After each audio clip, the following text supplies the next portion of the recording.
আমি ভেবেছিলাম জীবনটা সহজ হবে, যেখানে সুখ মানে কেবল নিজের মতো থাকা, যেখানে মান অভিমান কিংবা প্রতিযোগিতা থাকবে না। চেয়েছিলাম শান্ত নিরিবিলি এক পরিসর, যেখানে মানুষগুলো মানুষ হবে, আর আমি আমি কেবল মানুষ হয়েই বাঁচব। কিন্তু জীবন তো আর আমাদের ইচ্ছের কাছে বাঁধা পড়ে না। সময় আস্তে আস্তে আমাকে শিখিয়েছে সরলতা কখনো কখনো হয়ে ওঠে শাস্তি। যতবার আমি নিরীহ থেকেছি, ততবারই আমার সরলতাকে অন্যেরা ব্যবহার করেছে।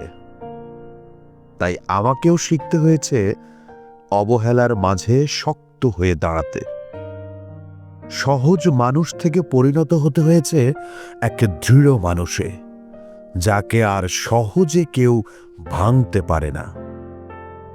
তবু তবু মনে হয় এই লড়াইয়ের ভিড়ে আমি হয়তো হারিয়ে ফেলেছি আমার সেই সহজ মানুষটা, যে মানুষটা কেবল শান্তি খুঁজত, যার হাসি ছিল নির্দোষ।